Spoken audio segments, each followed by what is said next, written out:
They demanded I close my family bakery and pay $25,000 in compliance fees within 30 days, or they'd have the city condemn my building.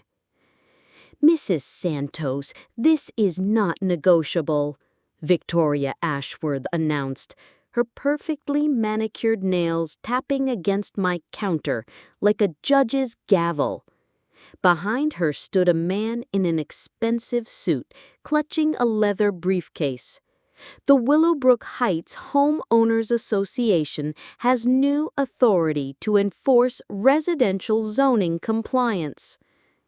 I wiped flour from my hands with my apron, studying the woman who just walked into Santos Family Bakery like she owned the place.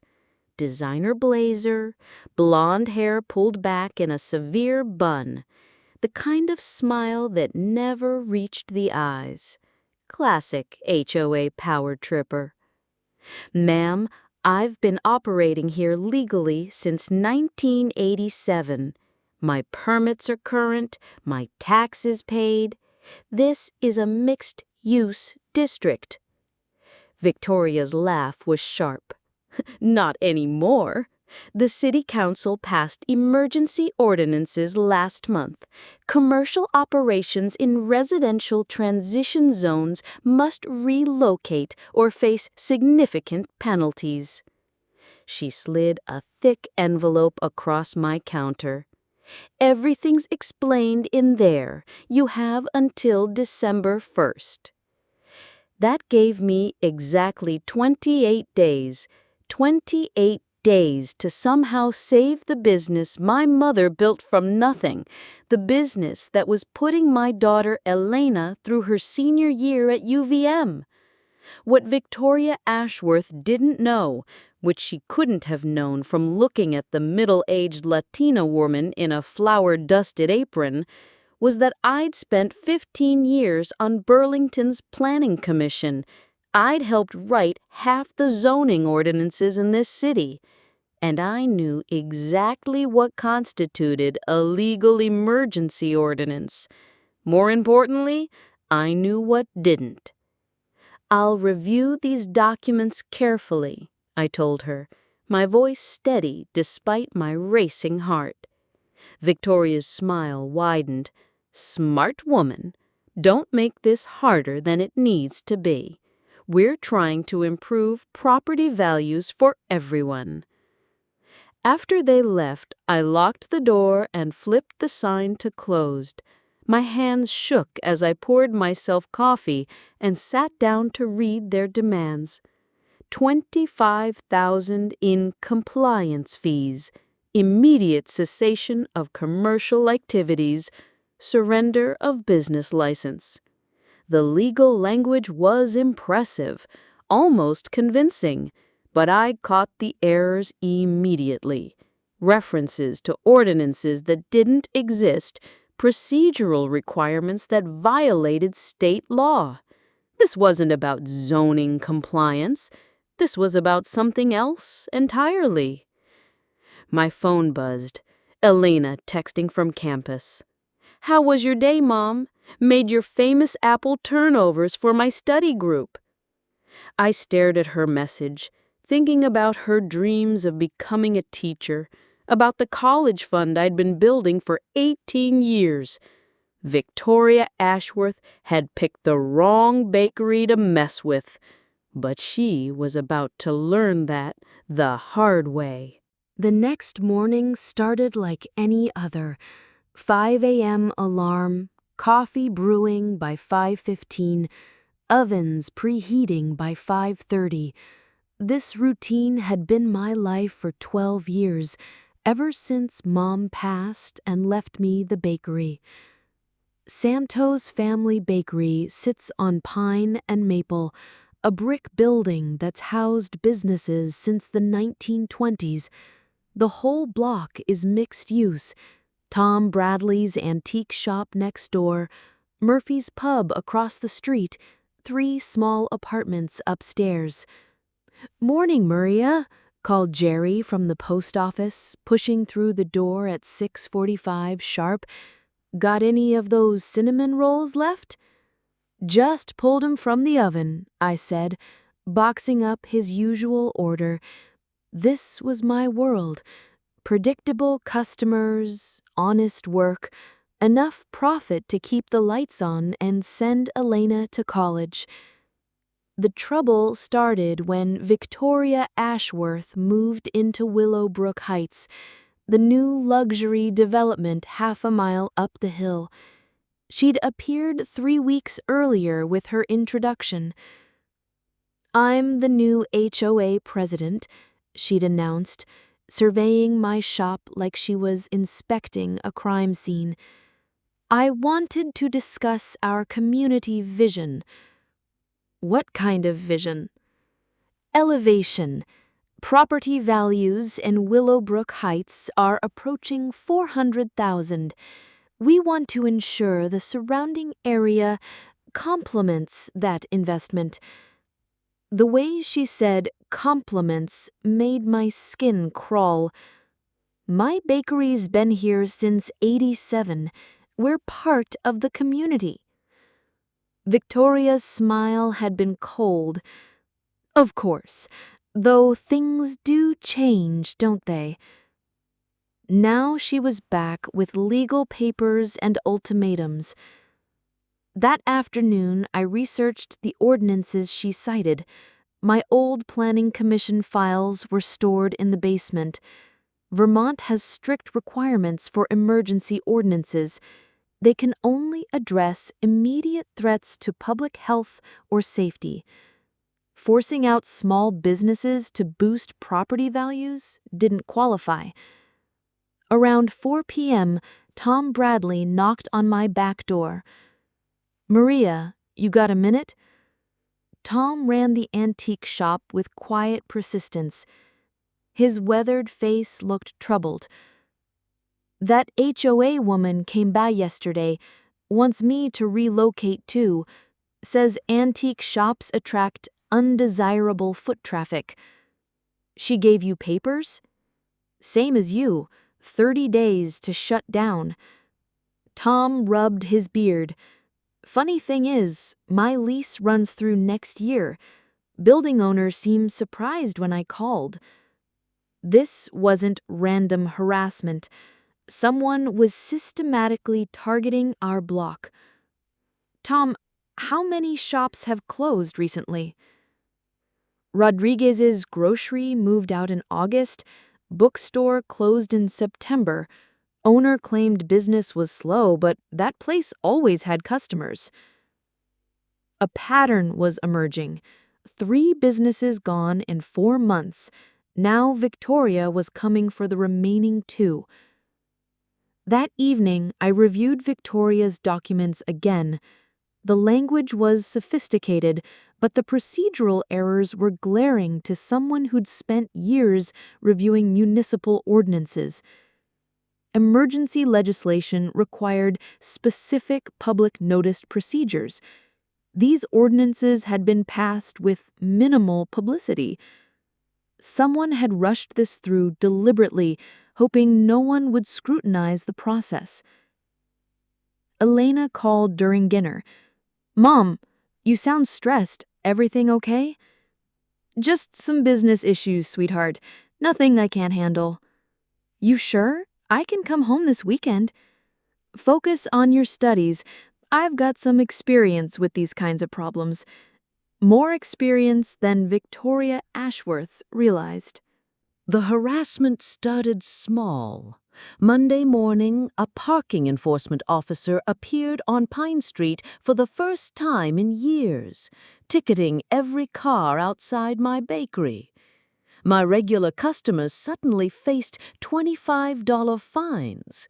"What's with the parking, Nazi?" asked Mrs. Chen, waving her ticket. "I've parked here for 3 years without problems." Wednesday brought a surprise health department inspection. Inspector Rodriguez seemed confused. "Someone called in a complaint about food safety violations," he explained. "Anonymous tip." I watched him examine my spotless kitchen. Everything passed easily, but the inspection disrupted my morning rush. Several customers left rather than wait. "Weird," Rodriguez muttered.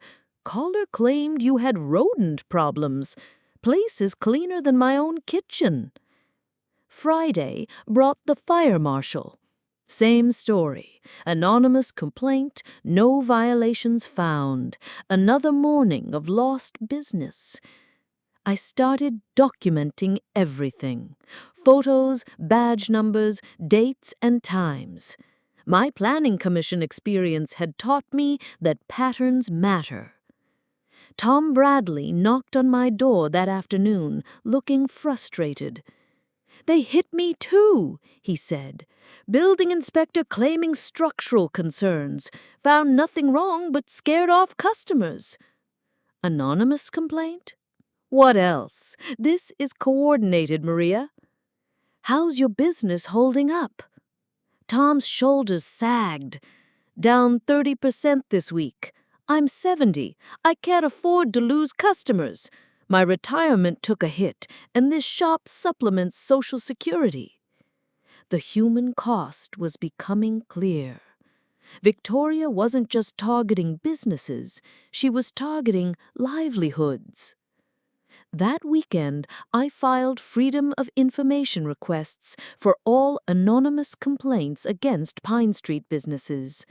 Vermont's public records law is strong. Even anonymous complaints leave paper trails. Monday brought worse news. My food distributor called. "Maria, we need cash-only payments," said Dave from Burlington Food Supply.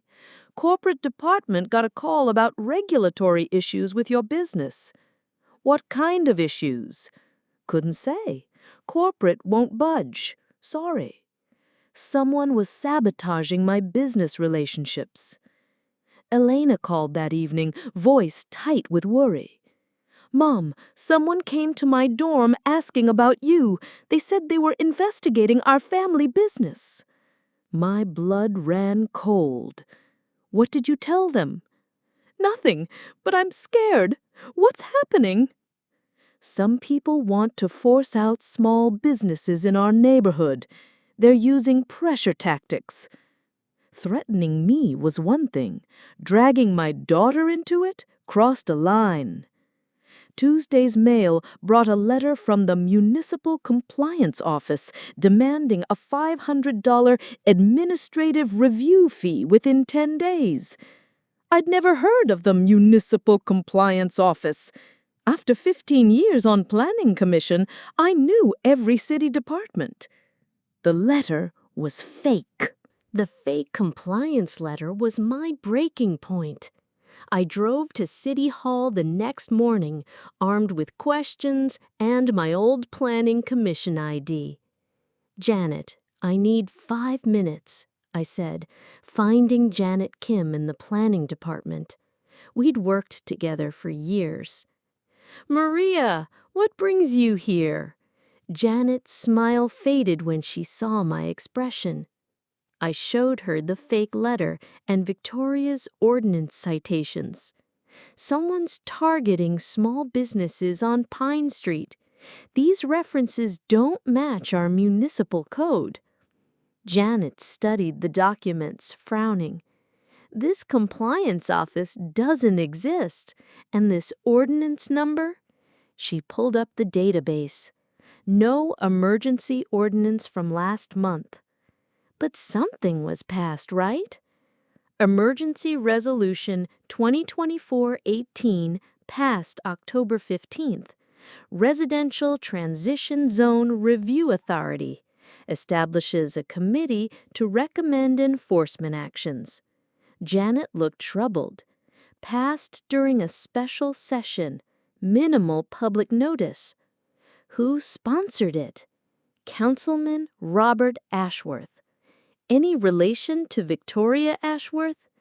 Janet lowered her voice. "Word around here is they're married. He's been pushing development-friendly resolutions lately." This wasn't about zoning compliance. It was about clearing property for development. That afternoon, my bank called. "Mrs. Santos, we need to discuss your business loan," said Mr. Patterson. "We've received concerning information about regulatory compliance issues." Another financial pressure point. Victoria was squeezing from every angle. That evening, Tom knocked, looking defeated. He claimed his landlord wanted to renegotiate the lease, claiming the city contacted him about zoning violations, wanted to double his rent. Systematic pressure on multiple fronts. But it was also sloppy. Too many fake authorities, too many inconsistencies. I researched Robert Ashworth's development connections.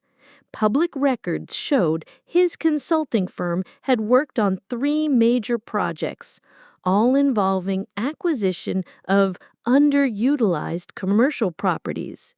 A newspaper article caught my attention. Ashworth Consulting helps transform downtown block. The photo showed Robert celebrating luxury condos where small businesses once operated. The same pattern. Target businesses with regulatory pressure, acquire properties below market value, redevelop for luxury housing. My phone rang at 10 p.m. Elena, crying. "Mom, someone left a note on my car, said our family is under investigation for tax fraud, and I should distance myself for my own good."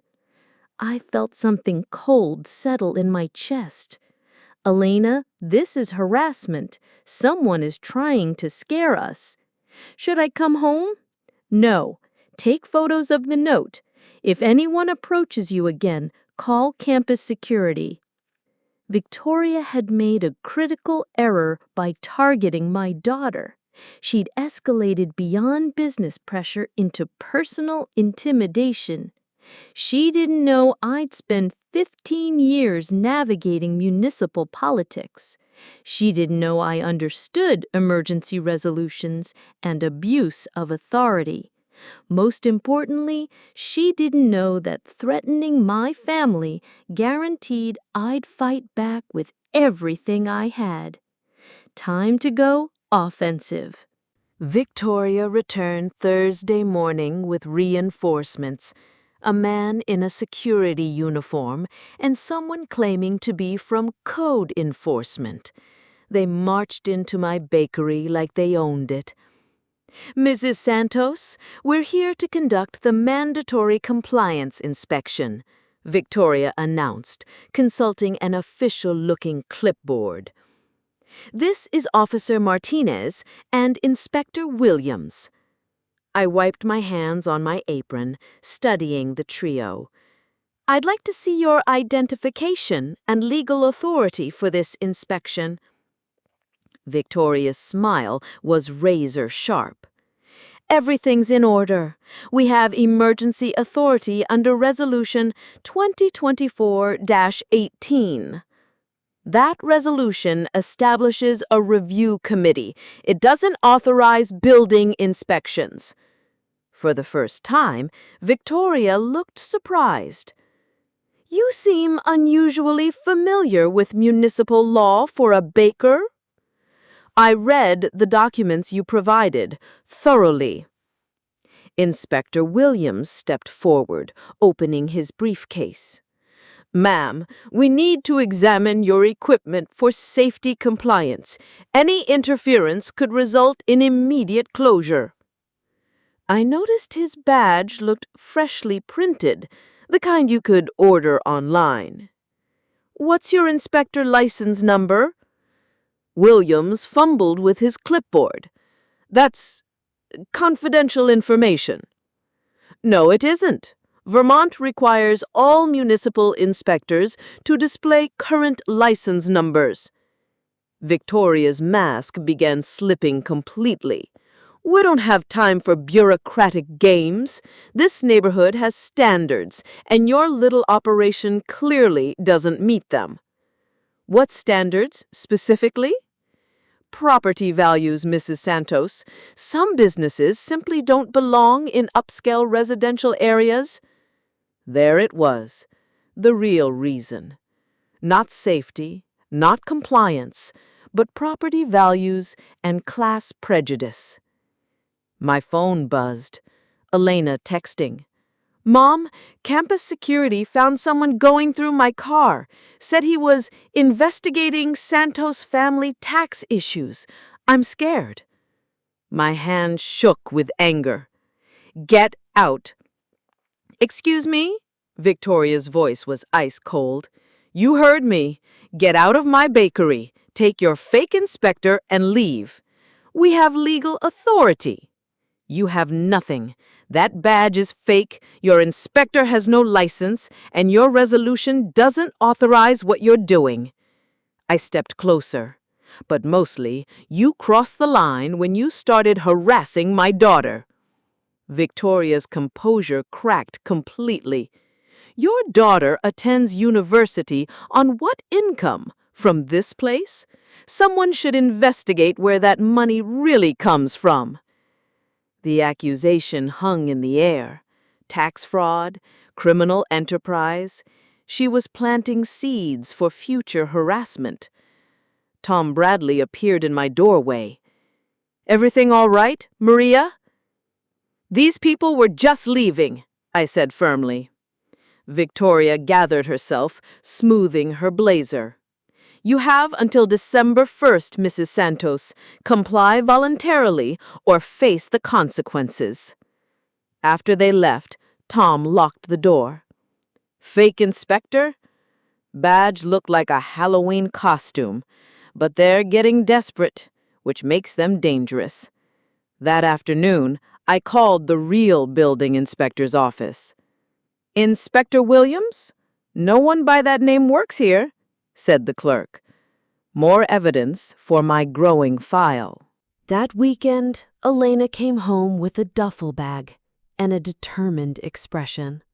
Mom, I'm not letting them scare me away from my own family. We spent Saturday organizing evidence in the kitchen, fake documents, photos of unlicensed inspectors, recordings of threatening calls.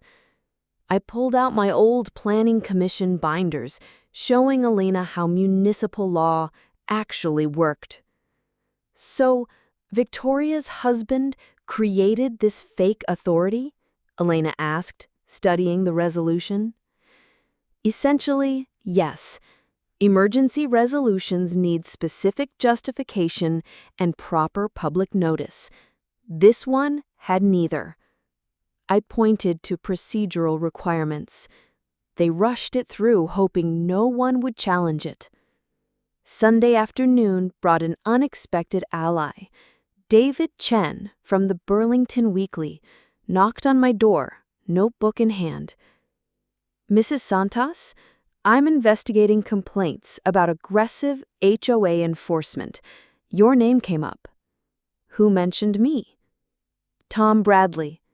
3 other business owners have contacted me with similar stories. 3 others. The pattern was bigger than I'd realized. What kind of stories? Fake inspections, financial pressure, threats about licenses. One woman said they targeted her elderly mother, claiming the flower shop was under investigation. Victoria was running a systematic campaign against multiple small businesses. Mr. Chen, I have documentation that might interest you. I showed him copies of the fake compliance letter, photos of the unlicensed inspector, records of the improperly passed resolution. David's eyes widened. This is bigger than HOA overreach, he said. If a councilman is using emergency powers to benefit private development, that's potential corruption. What would you need to publish this? Official comment from the city, verification of document irregularities, and 3 sources willing to go on record. I had most of that already. Monday morning, I visited my lawyer, Sarah Murphy. We'd worked together on Planning Commission legal reviews. "Maria, this is complex," Sarah said, after reviewing my file. "The fake documents are clear fraud. The targeting could constitute civil rights violations under federal law." Federal law? If they're using government authority to discriminate against small business owners, especially targeting Latino-owned businesses, it becomes federal. I hadn't considered the discrimination angle, but Sarah was right. Most targeted businesses were minority-owned. That afternoon, I called the other business owners David mentioned. Rosa Martinez from Martinez Flowers was eager to share her story. They sent fake fire marshals to my shop, claimed anonymous complaints about hazardous plant materials, scared away customers for weeks. "Did you document it?" "Everything. Photos, fake badge numbers, recordings." We were building a coalition. Tuesday evening, Elena helped me prepare a presentation for the next city council meeting. Public comment allowed 15 minutes to challenge municipal actions. "You're really going to expose them publicly?" Elena asked. "It's the only way to stop this. Victoria thinks she can abuse authority because no one understands the system well enough to fight back. What if they retaliate harder?"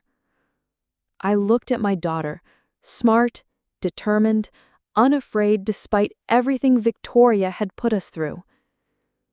"Then they'll learn that threatening the Santos family was their biggest mistake." The Burlington City Council chambers were packed Thursday evening. Word had spread through David Chen's preview article about irregularities in emergency zoning enforcement. I sat in the front row with my evidence folder, watching Victoria and Robert Ashworth enter together.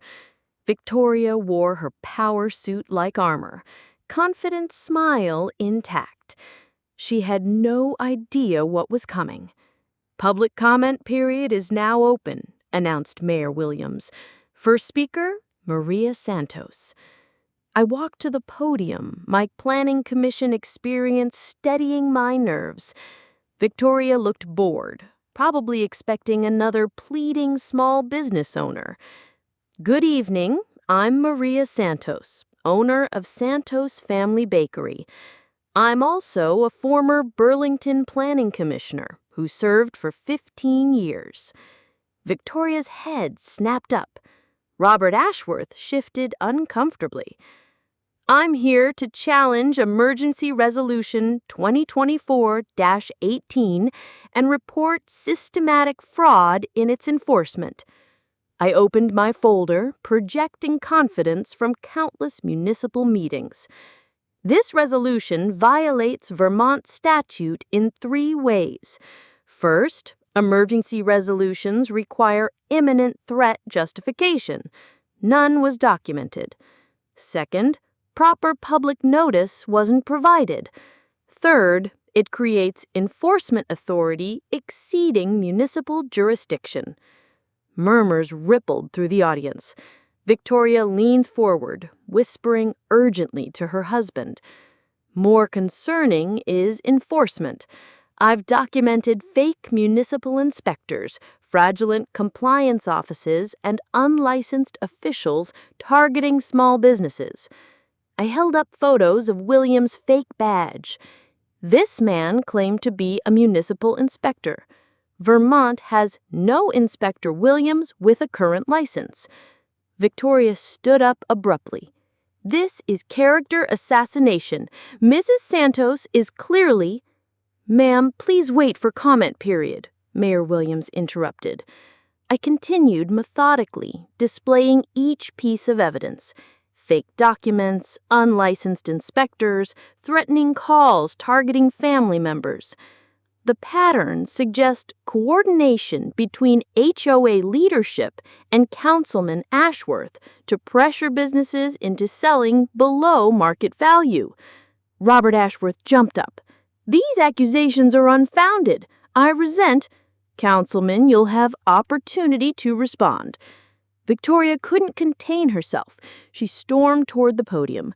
"This woman is running an illegal business in a residential neighborhood. Property values in Willowbrook Heights have dropped because of establishments like hers." The mask was off. Her voice carried clear disdain. "We invested $400,000 expecting residential standards, not some taco stand attracting undesirable elements." The audience erupted. Several audience members shouted at Victoria's obvious prejudice. "That's enough." Mayor Williams banged his gavel. "Mrs. Ashworth, return to your seat." But Victoria was beyond reason. "I will not have my investment destroyed by people who don't appreciate neighborhood standards." Security approached as Victoria finally realized she'd said too much. Her face went white, seeing the shocked expressions and recording devices.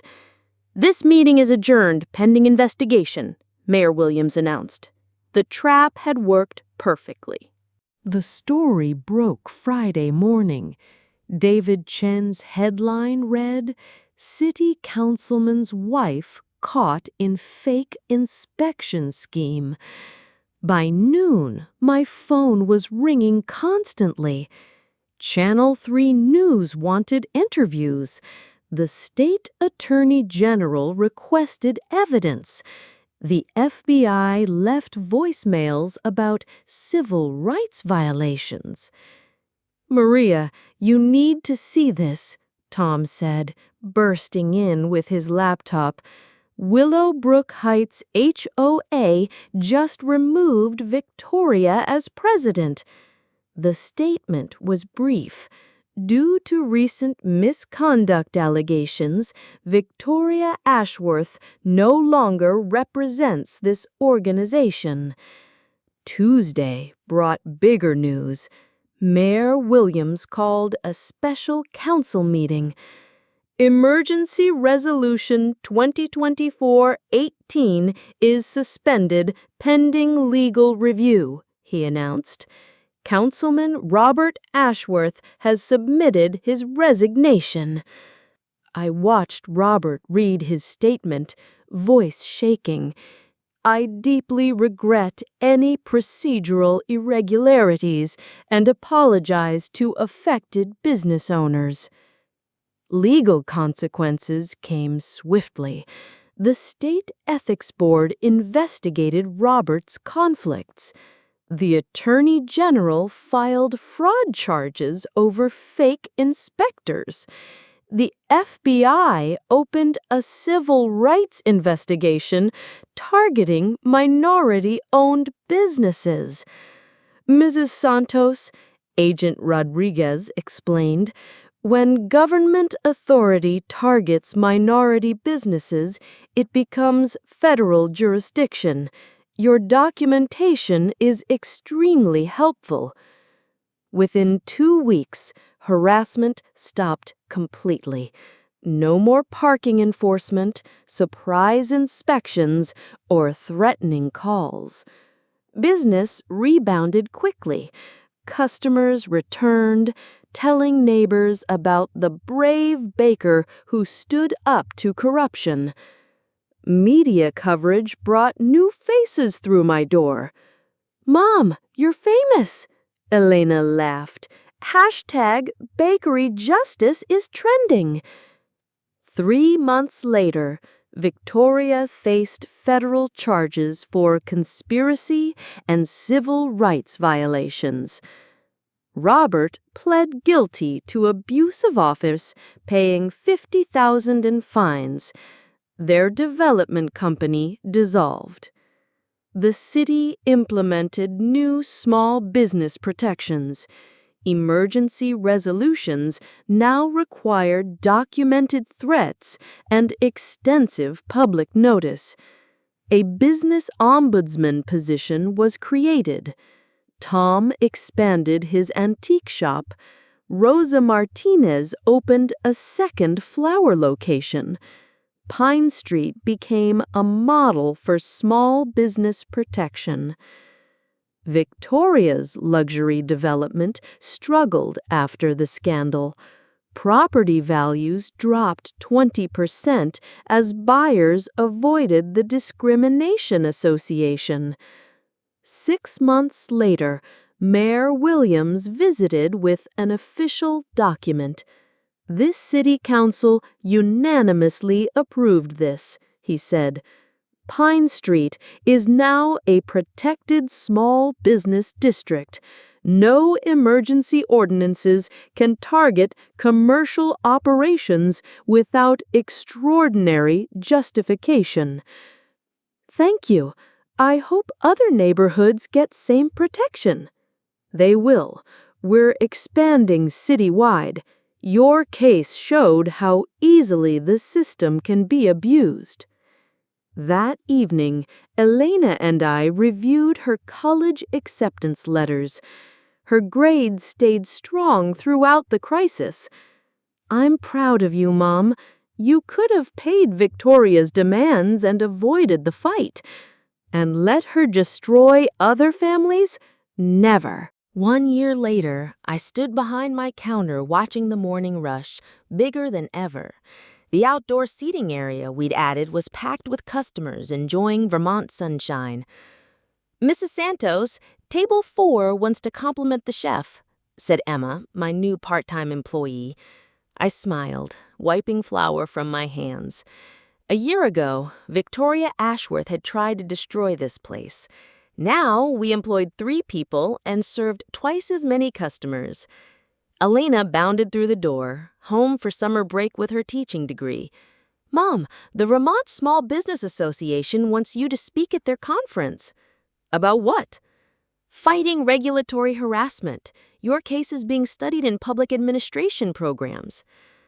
Tom Bradley knocked, carrying a newspaper. Victoria was released from federal prison yesterday. The article included her mugshot and statement about moving forward with lessons learned. She and Robert had moved to Florida after his probation ended. "Think she'll cause trouble?" Tom asked.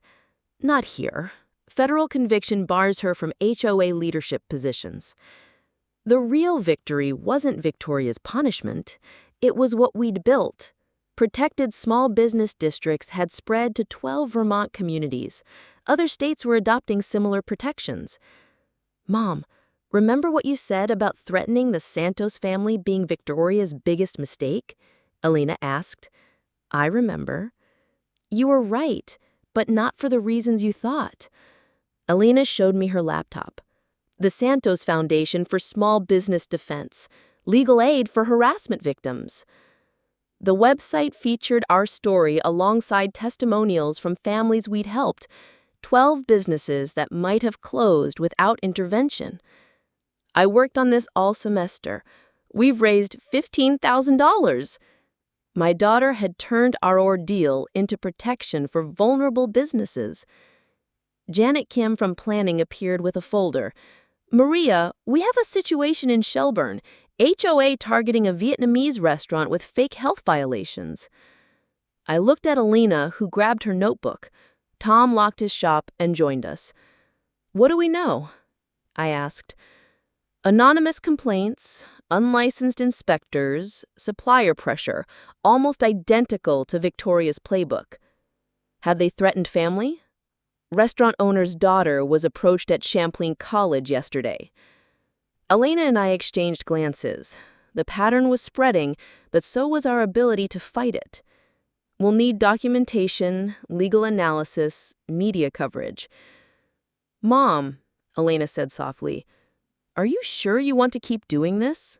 Victoria's gone. We're safe." I looked around my thriving bakery, then at my anti-harassment team. When Victoria first walked through that door, she'd seen a vulnerable target. She'd had no idea she was creating the foundation of a movement. Knowledge is only powerful when you use it to protect others. Victoria taught me that lesson. Elena grinned. Then let's go save another family business. Victoria had tried to destroy my bakery to boost property values. Instead, she'd sparked a statewide network defending small businesses. Sometimes the best revenge is building something beautiful from someone else's cruelty. The Santos Family Bakery was proof that ordinary people with knowledge and community support could stand up to corruption and win.